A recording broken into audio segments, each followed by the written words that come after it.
Protesters सड़कों पर थे, डंडे खा रहे थे, लाठी खा रहे थे।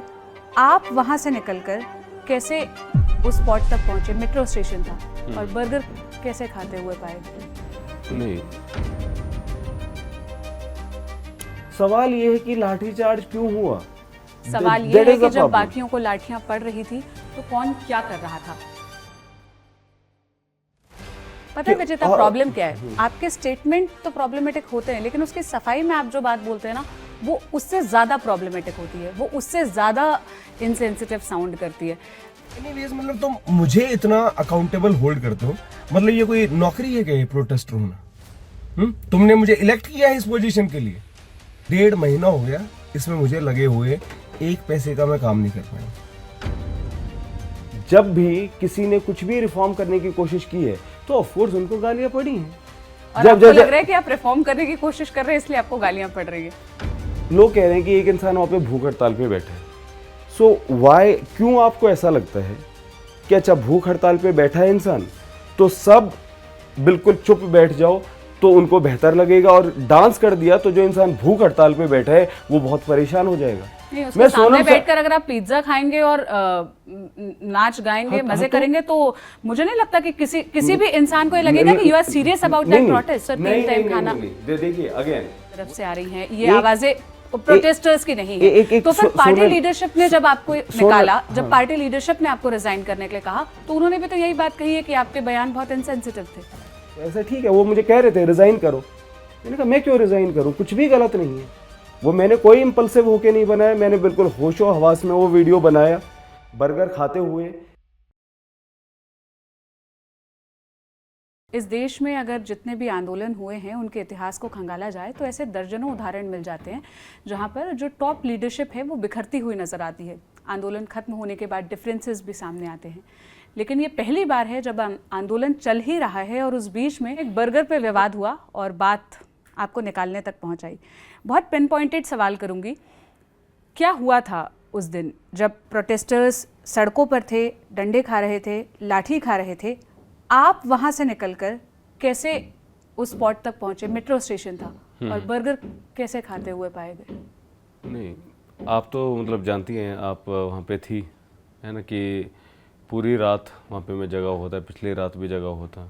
तो ये था कि पुलिस क्रैकडाउन कर सकती है, तो पूरी रात मतलब पहरे पे रहे।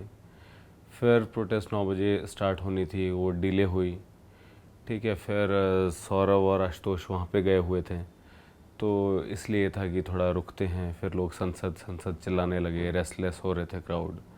तो फिर ये हुआ, फिर अभिजीत जो है उसमें ट्रक में चला गया, और वहाँ पे हम जो लोग बैठे हुए थे, इनफैक्ट आम आदमी पार्टी के भी नेता बैठे हुए थे, आप भी वहाँ पे बैठी हुई थी, है ना। तो फिर क्राउड धीरे धीरे, कुछ लोगों को बाहर उधर से जाने को कहा गया क्योंकि जो एग्ज़िट था वो भी बहुत पतला था, कुछ इधर से निकले।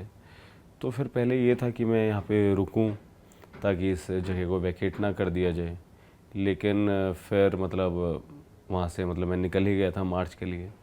तो वहाँ पे गया, कुछ और अनशनकर्ता जो थे वो मेरे साथ थे, और फिर वहाँ पे आगे बैरिकेड्स वगैरह थे। और फिर मैं दूसरी जगह से केरला हाउस के आसपास देखा, वहाँ पे भी मतलब थोड़ा आंसू गैस शायद डाली होगी, तो आँखों में भी जलन वगैरह हो रही थी। तो फिर मतलब मैं इस इम्प्रेशन में था कि पुलिस ने इंटरनेट पूरा जाम कर रखा था, और ये था कि चलो एक बार जल्दी से घर जाके और फ्रेशन अप वगैरह होके और मतलब वापस आता हूँ शाम को यहाँ पे मेरी ज़रूरत होगी। तो बहुत ही वैसी हालत थी, तो बस ये था कि चलो जल्दी से जाके एक बार वापस आते हैं।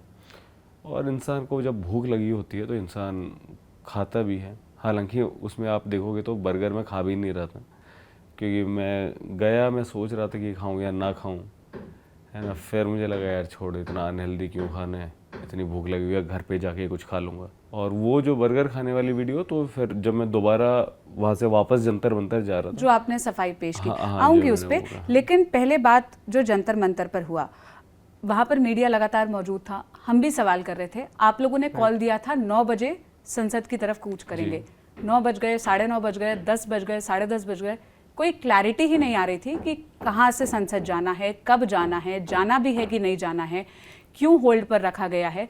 इस बारे में कोई क्लियर कम्युनिकेशन पार्टी स्पोक्सपर्सन की तरफ से, जिसने पार्टी फाउंड की है, अभिजीत दीपके की तरफ से, स्टेट से कोई कम्युनिकेशन नहीं था। अल्टीमेट कन्फ्यूजन और केओस था। चलिए, वो एक प्रॉब्लम। दूसरा प्रॉब्लम, जब संसद की तरफ मार्च किया जाएगा, इस बात का डिसीजन लिया गया तो ये बताया ही नहीं गया प्रोटेस्टर्स को कि कौन सा रूट लेना है, आपको कहाँ से जाना है। ये कहा गया कि कुछ स्टूडेंट्स मेन जो सामने टॉलस्टॉय मार्ग है उस गेट से निकल रहे हैं, जो मेन जंतर मंतर की एंट्री का गेट था, और आपकी पार्टी के जो फाउंडर है और जो बाकी स्पोक्सपर्सन और कोर मैनेजमेंट की टीम थी वो पीछे वाले गेट से निकल गए। तो तब तो ये केओस होना ही था। जब आप एक बड़ा स्टूडेंट्स का तबका ऐसे ही छोड़ देंगे कि हाँ जाइए आप इस रास्ते से निकलिए, तो उनके ऊपर लाठीचार्ज होना या वहां पर केओस की स्थिति होना तो बहुत लाजमी था, क्योंकि कोई कंट्रोल करने के लिए या मैनेज करने के लिए था ही नहीं। मैंने अपने माइंड में से जिस तरीके से पिक्चर किया था कि हम 5 लोग इकट्ठे एक लाइन में चल रहे होंगे, बीच में गीतांजलि मैम होंगी, ठीक है, इधर अभिजीत, आशुतोष, विजेता, सौरभ और जो वॉलंटियर्स वो पीछे चल रहे होंगे, और बड़ा पीसफुल मार्च इस तरीके से होगा। मेरे दिमाग में ये पिक्चर थी। लेकिन अब देखिए प्रैक्टिकल प्रॉब्लम्स भी थी, जैसे कि अब जो बीजेपी सरकार है, एनडीए सरकार, वो इतने दिन से उन्हें पता है कि 20 तारीख को मार्च होनी है, पहले आपने बात नहीं की। अब उसी दिन अचानक से ये हुआ कि वो बात करने के लिए तैयार हुए, इसलिए फिर वो थोड़ा डिले हुआ। फिर लोग भी इतने ज़्यादा आ गए थे, ऊपर से फिर पुलिस ने यहाँ बैरिकेड लगा दिए, वहाँ लगा दिए, तो फिर वहाँ पे वो जो जगह है वहाँ पे जगह इतनी मतलब कम थी, तो ये भी खतरा था कि यार कोई स्टैम्पीड ना हो जाए। तो इसलिए भी थोड़ा ये हुआ कि हाँ प्रैक्टिकल जो प्रॉब्लम्स हैं उनकी वजह से भी, तो इस टाइप से ये चीज़ रही। लोग तो इसलिए पहुंचे क्योंकि आपकी तरफ से कॉल आया था, उन्हें उम्मीद नजर आई। पुलिस ने बैरिकेड्स इसलिए लगाए क्योंकि उनका काम है, जो स्टेट बोलेगा वो उसी हिसाब से ही एक्ट करेंगे, उनका काम है लॉ एंड ऑर्डर मेंटेन करना। चलिए, मार्च के दौरान जो दिक्कतें हुई, जिस तरह से प्रोटेस्ट वायलेंट टर्नआउट हुआ, वो एक अलग समस्या है। लेकिन उससे बड़ी समस्या तब लगी जब आपने सफाई पेश की। आपकी जो सफाई आई सामने से, एक बर्गर खाने से क्या हो जाता है? आप मुझसे पूछेंगे कुछ नहीं होता। इंसान बर्गर कब खाता है? जब भूख लगती है, बिल्कुल जायज़ बात है। लेकिन अगर उस इंसान ने बहुत लोगों को, हजारों लोगों को, लाखों लोगों को इस उम्मीद से बुलाया कि आइए हम सब मिलकर एक साथ आवाज़ उठाएंगे, हम सब एक साथ रेजिस्टेंस की आवाज़ बनेंगे, तो वो वहाँ पर लीड करने की बजाय उस जगह को छोड़कर निकल जाए और फिर एक ऐसा बयान दे जो भयानक इनसेंसिटिव लगे कि आप ये कैसे कह सकते हैं कि प्रोटेस्ट कोई मेरी जॉब थोड़ी है या ये मेरा काम थोड़ी है। तो आपके उस एक्ट से ज़्यादा इनसेंसिटिव आपका वो बयान लगा जो आपने सफाई में पेश किया और जो पार्टी के स्पोक्सपर्सन ने कहा। देखिए, जो समाज की कन्वेंशंस होती हैं, ठीक है, ये पता नहीं आइंस्टीन का किसी का कोट है कि अगर मान लीजिए किसी एक जगह पे IQ कम है लोगों का, तो आपको ज़रूरत नहीं होती कि आप सैनिटी वाली बात ना करें। और एज अ थिंकर मेरा ये काम है कि मैं अगर कोई एब्सर्डिटी है तो उसको कन्फर्म ना करूं, बल्कि मैं सैनिटी रिस्टोर करने की कोशिश करूं। एब्सर्डिटी ये है कि जो नेता हैं वो मर्डरर्स होते हैं, उन पे हर तरीके के हीनियस ऑफेंसेस के उन पे चार्जेस होते हैं, और समहाउ लोगों के लिए वो एक्सेप्टेबल हो जाता है। ADR की भी रिपोर्ट में ये चीज़ आई थी कि पता नहीं कितने % जो है नेता उनके खिलाफ हीनियस ऑफेंसेस है, राइट। इसी तरीके से आप देखिए कि कितनी जगह पे लोगों की इस तरीके से एक्सेप्टेंस मतलब हो जाती हैं। लेकिन जैसे ही कोई इंसान कुछ अच्छा काम करने की कोशिश करे, तो क्या है कि उसे जो सुई का छेद होता है उसमें से निकालने की कोशिश की जाती है। इतने बड़े मैग्नीफाइंग लेंस उसके ऊपर लगा दिए जाते हैं। और अगेन जो पुलिस ब्रूटैलिटी हुई, तो वो पुलिस ने की ना, या ये कहना कि भाई अभिजीत ने भूख हड़ताल नहीं की, तो सवाल तो ये है ना कि भूख हड़ताल की ज़रूरत ही क्यों पड़ रही है। और इसीलिए ऐसा होते कि फिर लोग ना कुछ भी अच्छा करने से वो करते हैं। नहीं, आपकी बात, एक मिनट, हाँ, मैं बीच में काटूंगी। मेरा सवाल ये है कि आपकी बात बिल्कुल, जो आप कह रहे हैं ये बात बिल्कुल अलग है, लेकिन सवाल ये है कि आप लोगों ने कॉल दिया ना, आपने बार बार मंच से आह्वान किया कि आइए ज्यादा से ज्यादा लोग जुड़िए, हम आपके लिए ये प्रोटेस्ट कर रहे हैं, पेपर हमें नहीं देना है, हमारा कोई भविष्य नहीं जुड़ा है, हम आप लोगों के लिए प्रोटेस्ट लीड कर रहे हैं। वो इस उम्मीद से, इस भरोसे से आए थे कि आप लोग लीड करेंगे उसको। तो जब बात लाठी खाने की आई, मुझे तो नहीं देखा कि पार्टी के कोई भी सीनियर लीडरशिप ने एक भी लाठी खाई हो या उनके ऊपर एक भी डंडा पड़ा हो या उनके शरीर पे एक भी डंडे का निशान हो। उस तरीके से, जिस तरीके से चोटें उन लोगों को आई जो आप पर भरोसा जता कर आए थे, क्योंकि वहां लीड करने कोई नहीं था, क्योंकि उन प्रोटेस्टर्स के आगे जाके कोई उनको बचाने के लिए नहीं आया कि नहीं हमने आपको बुलाया है, हम यहाँ खड़े हैं, हम यहाँ डटे हैं। तो ये इनसेंसिटिव था। कोई एक ऐसा नहीं था कि ये एक रूट है और उसमें मतलब लीडर्स पीछे और वो आगे। जो भी ये सब हुआ लाठीचार्ज और वो किसी एक उस पे नहीं था, वो अलग अलग लोकेशंस पे लोग फैले हुए थे। कुछ ये वीडियोस आप देख रहे हो कि कॉर्नट प्लेस के आसपास के हैं, जनपद के आसपास के हैं, कुछ इधर वाले उससे हैं। तो मैं इस रोड पे सीधा गया मार्च करते हुए। वहाँ पे बैरिकेड्स थे, पुलिस वाले भी थे। अब कोई पुलिस वाला ऑफ कोर्स मुझे लाठी मार भी सकता था, ठीक है ना। तो और फिर केरला हाउस की तरफ गया, वहाँ पे भी थोड़ी भगदड़ टाइप सी थी, जैसा मैंने आपको बताया। तो किसको लाठी पड़ जाए किसको नहीं, मतलब ये तो हो ही सकता है ना। अब मेरे साथ जो हुआ कि मेरे साथ धक्का मुक्की हुई और एक ही दिन में 2 इंसिडेंट हुए। पिछले 50 दिन से मुझे जान से मारे जाने की धमकियाँ आ रही हैं, लोगों ने कितने वीडियोस बनाए हैं। अब मेरी सिचुएशन ये हो गई है कि मेरा घर से निकलना मुश्किल है पब्लिक ट्रांसपोर्ट में। अभिजीत वहाँ पे जयपुर में था, उसको भी थप्पड़ पड़ा था वहाँ पे, है ना। तो अचानक से इस तरीके से पिन पॉइंट करना कि नहीं नहीं नहीं यार वो सब छोड़ो, 50 दिन में क्या हुआ छोड़ो। लोग कमेंट करते हैं विजेता दहिया एनकाउंटर बटन और उस पर 1500 लोग लाइक करते हैं। जब आपको सैकड़ों डेथ थ्रेट्स हर रोज़ आ रहे हों वीडियोस में, सब जगह विजेता दहिया का इलाज करेंगे, एक बार आप थोड़ा सा एम्फसाइज करके देखिए कि हाउ डिड इट फील। और जो आपने उस वीडियो की बात कही कि मेरा ये बयान कि ये मेरी नौकरी नहीं है, तो इंसेंसिटिव कुछ नहीं है। वो इंसेंसिटिव नहीं लग रहा है? ऑफ कोर्स नहीं, बिल्कुल भी नहीं। वो बिल्कुल सही एक जायज़ बात है। मैंने उसमें क्या कहा कि जो प्रोटेस्टर्स हैं उन्हें पता है कि मैं वहाँ पे हूँ और 50 दिन से अपनी हड्डियाँ गला रहा हूँ। जो लोग ये सब बातें कह रहे हैं वो ट्रोल्स है। ऑफ कोर्स वो लोग जिन्होंने वीडियो बनाई वो नहीं थे प्रोटेस्ट पे। मैं कहूँ ना तो मैं प्रोटेस्टर हूँ ना मैं ट्रोल हूँ, मैं एक जर्नलिस्ट होने के नाते ये बात आपसे कह रही हूँ। अगर मैं अपने पीछे 100 लोगों को बुलाऊं कि I am standing for a cause and please come and support, आप सॉलिडारिटी के लिए मेरे साथ आइए, और मेरे साथ आए हुए लोगों के साथ कोई हैकलिंग हो, उनके साथ कुछ हो और मैं उस जगह पर मौजूद नहीं हूँ, चाहे वो किसी भी निजी वजह से हो, किसी भी निजी वजह से, तो सबसे पहले I will be very sorry, I will be in a position, I will say sorry.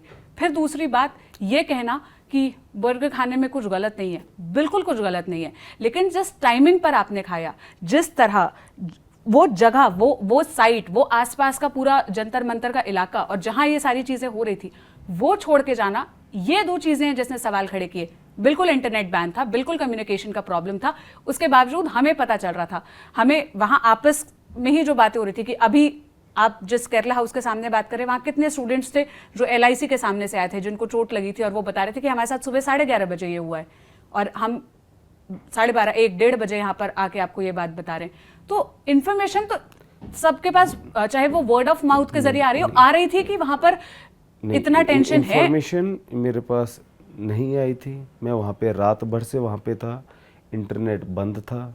जैसा मैंने बताया कि आंखों में जलन हो रही थी, तो ये था कि यहाँ पे इस तरीके से है। My impression was people will return to Jantar Mantar, शाम को मेरी ज़रूरत होगी। तो जो भी मैंने किया आंदोलन के लिए किया, और ट्रोल्स के प्रति मेरी कोई जवाबदेही नहीं है, इसमें कोई इनसेंसिटिव बात नहीं है। आपका बर्गर खाना उतना इनसेंसिटिव एक्ट नहीं था जितना ज्यादा इनसेंसिटिव एक्ट उसकी सफाई में आपने जो बोला। नहीं, सफाई में मैंने यही कहा ना कि जो प्रोटेस्टर्स हैं, नहीं, प्रोटेस्टर्स भी सवाल कर रहे थे। मैं आपको दर्जनों ऐसे बयान, आप चाहें तो मैं इस वीडियो के साथ ही क्लिप इन कर सकती हूँ, जिसमें लोग कह रहे थे या आज भी ये बात कह रहे हैं कि लाठियां हमने खाई है, हम थे, कोई था नहीं हमें लीड करने के लिए, कोई था नहीं हमें यहाँ पर डायरेक्शन देने के लिए। सोनल आपने खुद ही बताया ना कि वहाँ पे कितने कुछ लोग टॉलस्टॉय मार्ग से थे, कुछ इधर से, तो कुछ यहाँ पे। जैसा मैं कह रहा हूँ, अगर कोई प्रोटेस्ट अनऑर्गेनाइज है तो इसकी जिम्मेदारी उनकी है ना, जिन्होंने प्रोटेस्ट को कॉल किया है। जिन्होंने इसकी जिम्मेवारी थोड़ा सा इस चीज की भी आप मान लीजिए कि एक जो सिस्टम है, अचानक से आपने एक जगह पे पत्थरों से भरा ट्रक लगा दिया, जो कि सोचिए ना, मतलब एक बार सोचिए। मैंने एक बार भी स्टेट को नहीं डिफेंड किया, मैंने नहीं कहा कि प्रोटेस्ट पुलिस वालों ने लेकिन अगर आप स्टेट को डिफेंड नहीं कर रहे तो प्लीज इस बात को समझिए कि पुलिस का उस तरीके का कॉपरेशन नहीं रहा। पुलिस को पता था कि मार्च आपका होगी, भी तो मैनेजमेंट नहीं रहा उस तरह से। उन्हें बेसिक ये करना चाहिए था ना, ताकि यार एक मार्च कर रहे हैं, अगर आपको ये है कि संसद का वो है, तो आप एक रूट चॉक आउट करके कि यार 500 मीटर दूर तक यहाँ पे आप रुक जाओ। लेकिन इस तरीके से एक भगदड़ क्रिएट करना, तो पुलिस की तरफ से वो चीज़ रही है। सवाल ये नहीं है कि इसको लाठी पड़ी है, उसको पड़ी, वो तो विजेता को पड़ेगी तो आप कहोगे अभिजीत को नहीं पड़ी। ये सवाल ये है कि लाठीचार्ज क्यों हुआ। सवाल ये है कि जब बाकियों को लाठियां पड़ रही थी तो कौन क्या कर रहा था। हम मानते हैं कि 2 लोग सरकार से बात करने गए थे, हम मानते हैं कि एक व्यक्ति पीछे की तरफ से लीड कर रहा था, लेकिन जो चौथा व्यक्ति था वो उस मैदान को ही छोड़कर निकल चुका था। नहीं, मैदान को मैं ऐसे नहीं कि मैं मार्च से पहले ही निकल गया, मैं ऑफ कोर्स वहाँ पे था, इतने सारे प्रोटेस्टर्स के साथ मेरे फोटोज़ हैं, लोगों ने मतलब लोग मेरे साथ भी चल रहे थे। वहाँ पे ऐसा माहौल नहीं था। ये आप किसी से भी पूछ सकते हैं जो वहाँ पे मतलब प्रोटेस्ट के जो जस्ट सामने वाला रोड था, वहाँ पे वो चीज़ नहीं थी। आपको लग रहा है कि ये आवाजें ट्रोल की तरफ से आ रही हैं, ये आवाजें प्रोटेस्टर्स की नहीं है? तो फिर पार्टी लीडरशिप ने जब आपको निकाला, जब पार्टी लीडरशिप ने आपको रिजाइन करने के लिए कहा, तो उन्होंने भी तो यही बात कही है कि आपके बयान बहुत इनसेंसिटिव थे। उन्होंने कहा कि वो वीडियो बहुत वायरल हो गए हैं और इस तरीके से। अब मैंने भी ये कहा कि लोग तो ये भी कह रहे थे कि भाई सोनम सर भूख हड़ताल पे है, अभिजीत कचौड़ी खा रहे हैं। क्या मैंने अभिजीत को डिफेंड नहीं किया? बिल्कुल किया, और मैं अब भी करूँगा। तो जब मतलब आप ट्रोल्स के आगे झुकेंगे, ठीक है, लेकिन एक प्रेगमेटिक डिसीजन हो सकता है कि यार मूवमेंट डिरेल ना हो, तो ठीक है, मैं उससे भी एम्फेसाइज नहीं। पार्टी की तरफ से तो ये कहा गया है कि पूरी पार्टी को लगता है कि आपने जो बयान दिया वो भयानक इंसेंसिटिव था और ये गलत था, और इसलिए हम आपको पार्टी से मुझे सुबह से कॉल्स आ रहे थे, विजेता आप सेफ हो क्या? हमने वो वीडियो देखा, और टीम में से ही कि कोई भी इंसान ये ना कह सके। इनफैक्ट मैंने एक्सपेक्ट ये किया था अभिजीत का कॉल आ रहे, मे बी वो कुछ ऐसा कहने वाला होगा। क्या ये इनसेंसिटिव नहीं है? मतलब जब तक किसी भी आंदोलन के तह में कंपैशन नहीं होगा तो फिर कैसे वो होगा? मतलब मैं 50 दिन से आपके साथ हूँ। क्या कहा अभिजीत ने? हाँ, यही मतलब सीधा मुझे लग रहा था कि सॉलिडेरिटी के लिए कॉल आया होगा, तो फिर सीधा आशुतोष और अभिजीत ने ये कहा कि विजेता मत आना, आपका वो वीडियो वायरल हो गए, और नहीं। तो फिर मैंने ये कहा कि यार ये क्या बात है? तो इस तरीके से होगा ना सोनल, मैं सच बता रहा हूँ, नोबडी, मतलब इसीलिए लोग यार ये देश बेकार है, छोड़ो यार। और ये होता है कि जो इंसान सबसे ज़्यादा कुछ करता है ना, उसी को विलन बनाया जाता है, और इसीलिए फिर ना लोग छल कपट करते हैं, वो करते हैं, और इसीलिए फिर देश में कुछ बदलता नहीं है। और फिर जो है क्या बोलते हैं उसको, PR और इस टाइप के और फोटो ऑप्स, और फिर वो होते हैं। चलिए, बात अगर इनसेंसिटिविटी की निकली है तो मैं वो सवाल भी कर लेती हूँ जो जनता ने बहुत पहले से भांप लिए थे। आप जरा एक बार ये देखिए, एक सिंपल सी बात ये नहीं हो रही कि ब्रूटैलिटी क्यों हुई? वो गलत है, वो गलत है। हर चीज के लिए आप CJP को ही वो नहीं कर सकते। मैंने बार बार लोगों को बोला था बैरिकेड्स नहीं कूदने हैं। I was extremely concerned about the safety of each person, और जितने भी हमारे वहां पे लोग थे। पर अगर आप इस जस्ट प्लेटफॉर्म पे अभी आप बैठे हैं, हम लगातार मल्टीपल रिपोर्ट्स पब्लिश करें, और एक बार भी मुझे नहीं लगता किसी रिपोर्ट में किसी भी रिपोर्टर ने ऐसा नहीं किया होगा कि उसने उसको कंडेम न किया, उस पर सवाल ना खड़े किए हो, दिल्ली पुलिस से सवाल न पूछे हो। वो एक अलग मुद्दा है।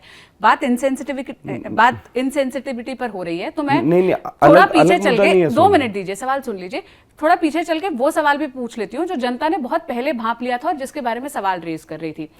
जब आपके डांस के वीडियोस वायरल होते थे, तो मैंने कई ऐसे प्रोटेस्टर्स से ये आवाज सुनी कि जिस मंच पर एक आदमी 15 दिन, 16 दिन, 18 दिन से भूखा पड़ा है, जिस मंच पर उन बच्चों की तस्वीरें लगी है जिनकी जान गई है, जिन्होंने अपनी जान दे दी है, परेशान होकर, दुखी होकर, त्रस्त होकर, उनके आगे खड़े होकर आप डांस कर रहे हैं। बिल्कुल किसी भी प्रोटेस्ट में लोगों को एंगेज करने का ये तरीका हो सकता है, पर क्या वो मंच ही सही प्लेटफॉर्म था? उनको तो वो भी इनसेंसिटिव लगा था। हाँ, तो मैं वही तो कह रहा हूँ ना कि अब सोसाइटी के जो कन्वेंशंस हैं, तो आपको नहीं लगा था ये इंसेंसिटिव? आपको नहीं लगता? आप क्या सोचते हैं उस पर? ऑफ कोर्स नहीं।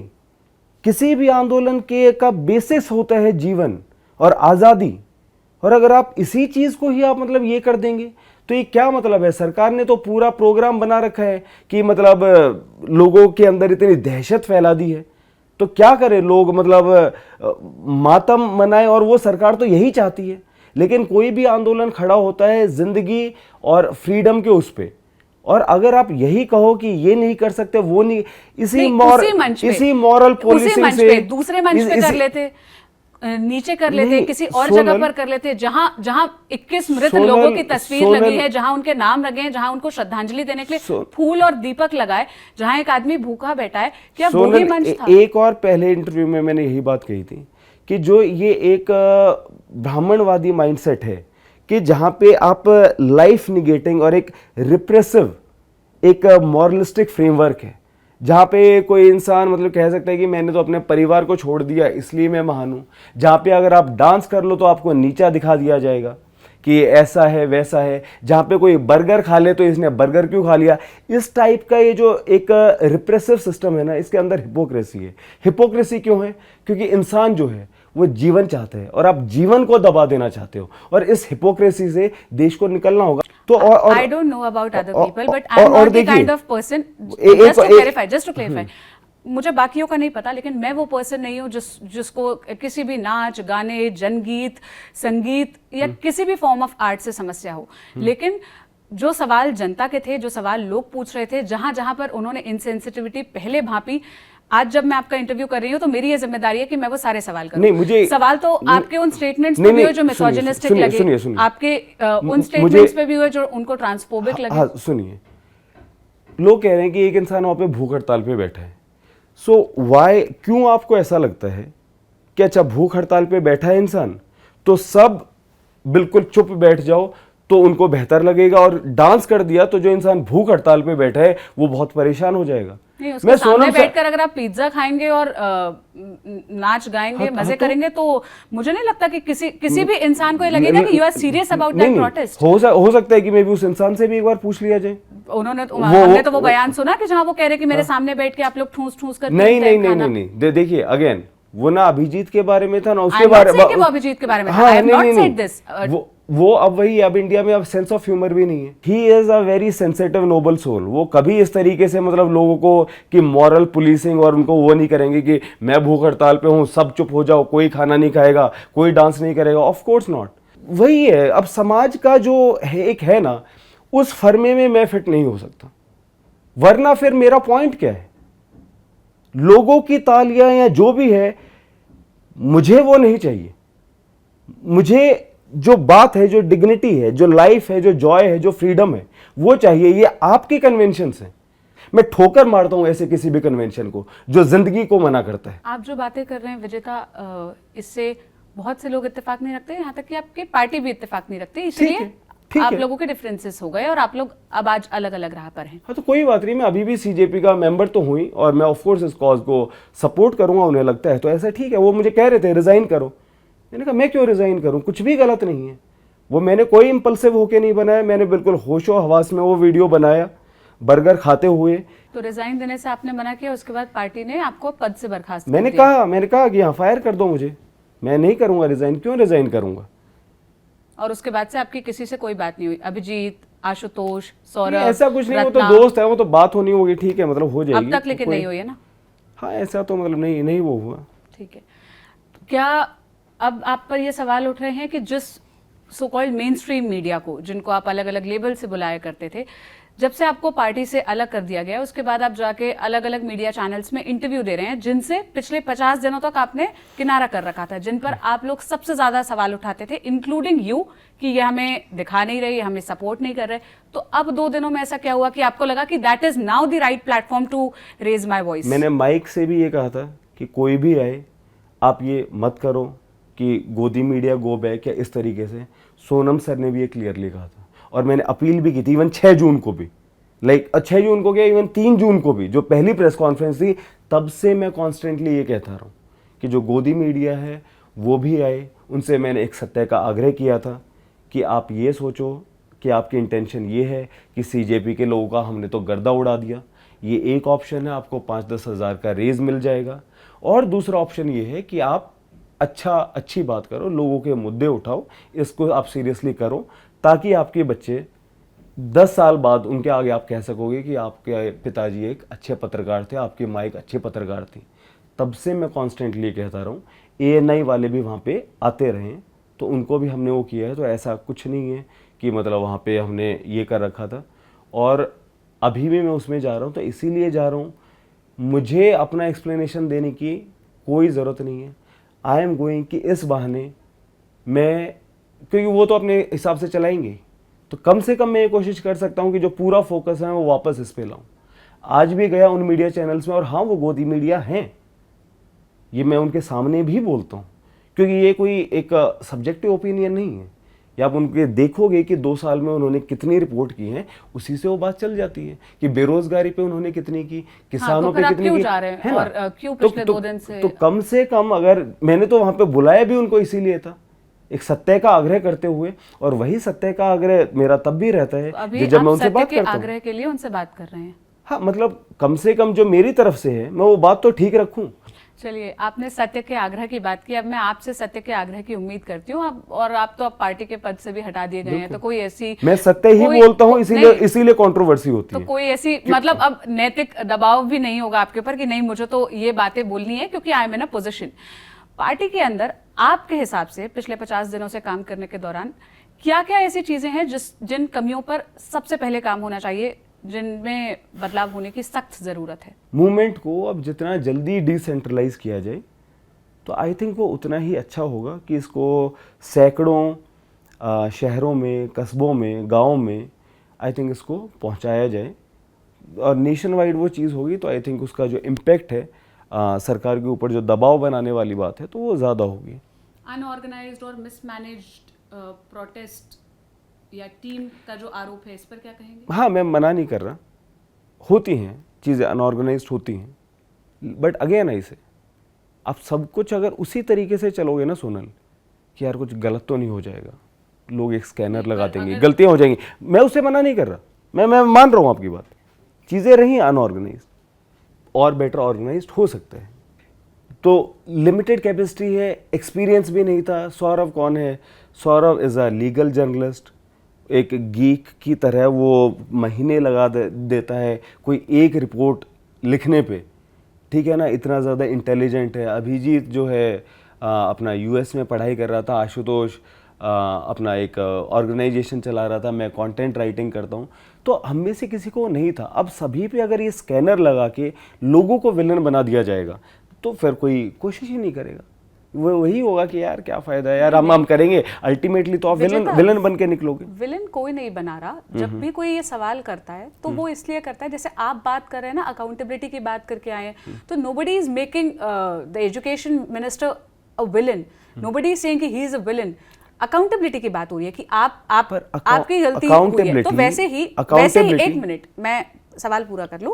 जो पार्टी आपने बनाई है, जिसके पीछे इतने लाखों लोगों की फॉलोइंग है, जो उम्मीद से, भरोसे से, हम जब वहां जाके बात करते हैं ना, तो हमारा ज्यादातर वक्त उन लोगों से बात करने में निकलता है जो ट्रेन में, जनरल डब्बे में, देश के अलग अलग कोनों से वहां पर पहुंच रहे हैं, क्योंकि उन्हें उम्मीद नजर आ रही है, उन्हें आप में होप नजर आ रही है।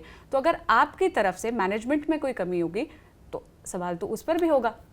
अब एक चीज बताओ, किसी ने एक मुझे वीडियो दिखाई कि देखो ये सीजेपी प्रोटेस्ट में क्या हो रहा है, वायरल वीडियो चल रही है, जिसमें एक बंदे ने किसी नेता को भद्दी गाली दे दी। ऑफ कोर्स मैं उसे सपोर्ट नहीं करता, ऑफ कोर्स मैं इसे सपोर्ट नहीं करता कि भाई कोई आप बैरिकेड पे कूदो। बार बार मैंने call the, can this be managed? 1 lakh लोग हैं, कितने भी मैं वॉलंटियर लगा लूँ, कोई भी इसे मैनेज करके दिखा दें। It is not a like a working routine situation. ऐसी सिचुएशन आनी ही नहीं चाहिए, और अगर आता है तो देश में एक ऐसे सिस्टम्स बनने चाहिए। मैं तो कहता हूँ कि करिकुलम में भी ये चीज़ पढ़ाई जानी चाहिए कि हाउ टू प्रोटेस्ट पीसफुली, किस तरीके से करना है, क्या करना है, डेमोक्रेटिक कैसी है, पुलिस की ऐसी ट्रेनिंग होनी चाहिए। क्या सेंसिटाइज्ड है पुलिस, कितनी है? नहीं है। हमारा तो ये था, हमने अपनी तरफ से चलो इतने वॉलंटियर्स लगाए, और वो अगर सोनल भी ये चाहती हैं कि मुझे तो जो है अपने लेट्स से 10 लोगों के साथ जाके किस चीज़ पे प्रोटेस्ट करना है, और अचानक से लोग आ जाएं सोनल के सपोर्ट में, उसका वीडियो देख के या कॉल सुन के, तो एकदम से ये कहना नहीं सोनल ने वो किया था, और वो नहीं होगा। लॉ एंड ऑर्डर, एक minute, that is going to be Sonal's miscalculation कि उनको लग रहा है कि मैं इन 10 लोगों के साथ जा रही हूँ और मैं एक वीडियो अपील कर रही हूँ और उसके आधार पे कितने लोग आने वाले हैं, अगर इसका अंदेशा लगाकर मैंने कोई प्रिपेयर्डनेस नहीं की है तो हाँ, ये मेरी गलती होगी, ये मेरे मैं अकाउंटेबल ठहराई जाऊंगी अगर कोई मिसमैनेजमेंट होता है तो। खैर, इससे आगे बढ़ते हैं। नहीं, let's talk democratically and constitutionally. देखिए, आप इसको बिल्कुल डिरेल कर रहे हैं। सवाल इस बात का है कि आप लोगों का प्रोटेस्ट मैनेज नहीं था। सवाल इस बात का है कि 9 बजे का कॉल देके 12 बजे तक कंफ्यूजन की स्थिति में रखा गया। सवाल इस बात पर हो रहा है कि आपने कोई क्लियर गाइडलाइंस नहीं दी कि क्या रोड मैप हो गई है। आप जवाब पर बार-बार ला रहे हैं कि पुलिस की। हाँ, but I already told you कि 20 तारीख तक उन्होंने कोई रिप्रेजेंटेटिव नहीं भेजा, अचानक से उन्होंने कहा कि बात करनी है। तो सरकार करते थे कि हम अभी संसद तक मार्च करेंगे, उसके बाद बात करने आएंगे। अरे तो जो मुद्दा है फिर वो ये कह देते कि आज तो इनको बुलाया गया था और ये आए नहीं। जो बात, अच्छा आपने वो भी कहा कि मतलब आपने माइसोजिनिस्ट बात कही, उस पर भी लोगों ने कहा सॉरी मांगो, सॉरी। अब मैंने ये कहा कि मीडिया ऐसा दिखाती है कि औरतों का काम बस मेकअप या शॉपिंग करना है। कौन मीडिया दिखा रही है? सारी फिल्मों में क्या होता है, आदमी अखबार पढ़ रहे, औरत आएगी और कहेगी जी छोड़ो ना अखबार। ये तो है ही ना, सारे के सारे गाने वगैरह सब कुछ क्या है, वो तो है ही। पिछले 10 साल में ऐसी कोई फिल्म नहीं याद है विजेता, एक मिनट, जो आप अपने आसपास देख रहे हैं या जो आपके आसपास चीजें देखकर आपकी समझ बनी है, कौन सी ऐसी फिल्म है जिसमें आपने किसी औरत को अखबार पढ़ते हुए देखा हो? किसी औरत को अखबार पढ़ते हुए देखा हो? पीकू लिमिटेड है ना वो। अरे मुझे मैं अगर आप मेरा इंटरव्यू लेने बैठे हैं और मुझे अगर ये फिल्म के एग्जांपल्स देने हो, मुझे पता हो, तो मैं बिल्कुल पेन डाउन करके रखूंगी। लेकिन I don't think this is the notion. और आप इस आधार पर, ये सफाई भी आपकी, ना मैं उस वक्त सहमत थी ना मैं आज सहमत हूँ कि मीडिया ऐसा दिखाता है। एक सिंपल बात देखिए, ये आपके अंडरस्टैंडिंग की गलती है और कभी भी एक्सेप्ट कर लेना कि okay this was my understanding, my notion and I am sorry कि मैंने ऐसी बात कही। आपने नहीं, एक जो कंडीशनिंग है, मतलब आप पूरा सोशियोलॉजी, साइकोलॉजी, आप सब कुछ ही डिनाई कर दें और विजेता पे ही डाल दें। एक सिंपल सी बात है कि भाई शॉपिंग करना, कि कोई कहे आई लव शॉपिंग, तो आदमी को ज़्यादा है या मतलब वो डाला जाता है ना कि आई लव शॉपिंग इतनी सारी फिल्मों में, हर चीज़ में। जो एकता कपूर के सीरियल है वो क्या लगता है आपको बहुत प्रोग्रेसिव है? नहीं है, वो रिग्रेसिव है। आपकी बात भी उतनी रिग्रेसिव थी विजेता। मैंने थोड़ी ना कहा, मैंने तो ये कहा कि yes there are fearless reporters. Geetanjali से जब मैं बात कर रहा था कि आपके जैसे कमाल के रिपोर्टर्स हैं, बहुत सारी ऐसी महिलाएं हैं जो आती हैं, पॉलिटिक्स के बारे में कमाल की जानकारी है और ऐसा होना चाहिए। तो इसमें भी लेकिन कि ये बोला, तो मैं वही कह रहा हूँ सोनल फिर से कि जब तक हमारा ये माइंडसेट नहीं होगा ना, होता क्या है, पता है विजेता प्रॉब्लम क्या है? आपके स्टेटमेंट तो प्रॉब्लमेटिक होते हैं, लेकिन उसकी सफाई में आप जो बात बोलते हैं ना, वो उससे ज्यादा प्रॉब्लमेटिक होती है, वो उससे ज्यादा इनसेंसिटिव साउंड करती है। नहीं तो वो तो फिर ठीक है ना, वो तो एक डिबेट का ही इशू है। अब वो ये कह देना कि विजेता दिया बेवकूफ है, तो ये कौन कह रहा है? ये नहीं, अगर मैं नहीं ऑफ कोर्स यही है ना, क्या विजेता दिया तो माइसोजिनिस्ट है, विजेता दिया तो इनसेंसिटिव है। तो आपने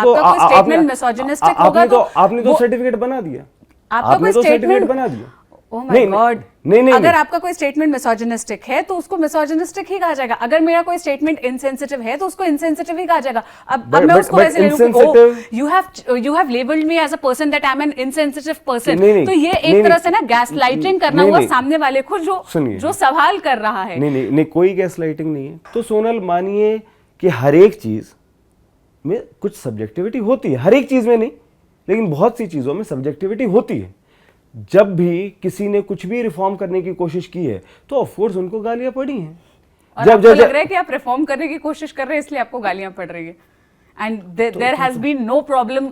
जिनके बारे में सवाल उठ रहे हैं या लोग जो प्रॉब्लम्स रेज कर रहे हैं या जो चीजें प्रॉब्लमेटिक लोगों को लग रही है, कुछ भी नहीं है, बस आप अच्छा काम करने निकले इसलिए आपके पास सवाल उठ रहे हैं। मैं लोगों की बात सुनता हूं, अगर मुझसे कुछ गलत बोला गया तो ऑफ कोर्स मैं उसके लिए माफी मांग लूंगा, बट जबरदस्ती कोई वो करेगा, मैं सोचता हूँ। आपने कौन सी बात के लिए अब तक पिछले 1 महीने के दौरान जितने विवाद हुए हैं, इन विवादों में कौन से विवाद के लिए आपने माफी मांगी है?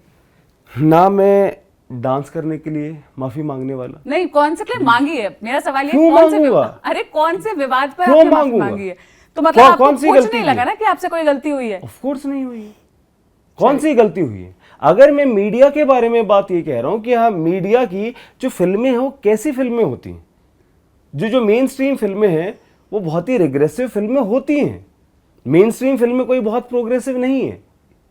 अब मीडिया के लिए भी मैं माफ़ी मांगू, सरकार हमारी बात नहीं सुन रही, सोनम सर हंगर स्ट्राइक पे हैं, उसके लिए भी मैं माफ़ी मांगू।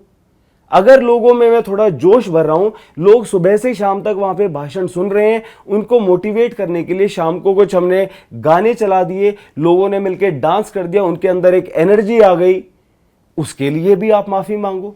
हर चीज़ के लिए आप माफ़ी मांगो। पुलिस ने ब्रूटैलिटी की, उसके लिए आप माफ़ी मांगो। अरे मतलब लोगों ये को क्या है? इकट्ठा करके बुला के और जब वो लाठियां खा रहे हैं उनको वैसा लाठियां खाते हुए छोड़कर चले जाने के बाद भी अगर आप ये कहते हैं कि मेरी कोई अकाउंटेबिलिटी नहीं बनती या ये प्रोटेस्ट करना मेरी नौकरी नहीं थी, तो मुझे एक मिनट, मैं इस पे ऑलरेडी मुझे- आपको आंसर दे चुका हूं। हाँ हाँ, जो आप कह रही हैं वो बिल्कुल झूठ है।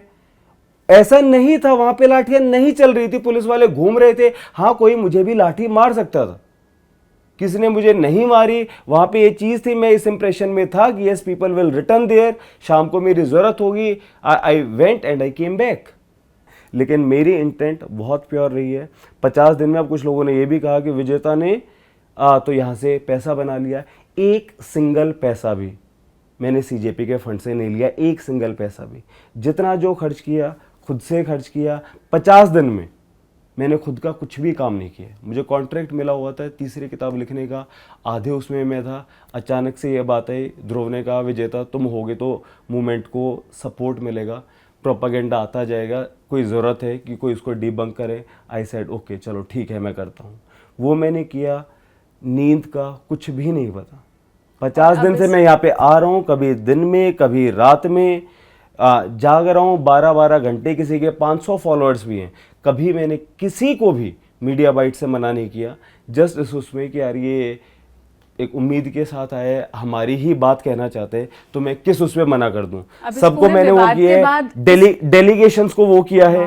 सवाल ही नहीं सुन रहे विजेता आप मेरा। नहीं तो इस पूरे विवाद के बाद तो किसी एक चीज पे अपना पर्सपेक्टिव डाल के विजेता को विलन बनाना, आपको बनाना है बना लीजिए।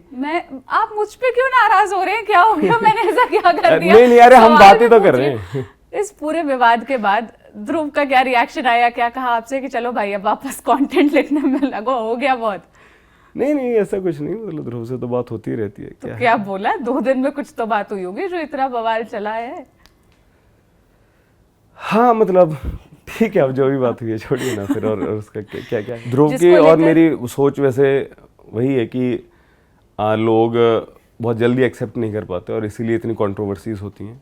बट जहाँ पे कंट्रोवर्सीज होती हैं तो समझो कि आपने कन्वेंशंस को चैलेंज किया है, ठीक है। और मैं अदरवाइज़ माफ़ी ही मांगता रह जाऊँगा, क्योंकि मेरी हर एक वीडियो से कोई ना कोई नाराज़ होते ही है। और वो इसलिए होते हैं क्योंकि मैं ऐसी वीडियो कभी बनाता ही नहीं जिस पे सब लोग ताली बजाएं। ऑफकोर्स मेरा 5 साल का एक्सपीरियंस है, मुझे पता है कि क्या चलेगा और मैं ऐसी वीडियोस बना सकता हूँ कि सब लोग ताली बजाएं, अरे वाह क्या बात है यार, क्या बात है। लेकिन वो वीडियो मुझे अननेसेसरी लगती है कि सारे ही लोग एग्री कर रहे हैं, तो फिर मतलब कह के भी क्या फ़ायदा। मुझे कोई वो नहीं है कि यार चलो फटाफट इस तरीके से ऐसे करो व्यूज़ आ जाएंगे, वो नहीं। मैं कोई भी वीडियो बनाता हूँ कुछ सोच के कि यार ये चीज़ मुझे ठीक नहीं लग रही, मैं इस चीज़ पे बनाता हूँ। बहुत बहुत शुक्रिया हमें वक्त देने के लिए। आप एक ऐसी पार्टी के स्पोक्स पर्सन रहे हैं, एक ऐसे मूवमेंट का चेहरा रहे हैं जिसके पीछे लाखों लोगों का भरोसा, हज़ारों लोगों की उम्मीद थी जो जंतर मंतर तक भी पहुंचे थे। और जब पूरा विवाद खड़ा हुआ तो सवाल आए और हमें लगा कि आपसे वक्त लेकर उन सवालों पे जवाब मांगे जाने चाहिए, ताकि जो लोग ये सवाल कर रहे थे कम से कम उन तक भी हम इस वीडियो के ज़रिए ही वो जवाब पहुंचा पाए।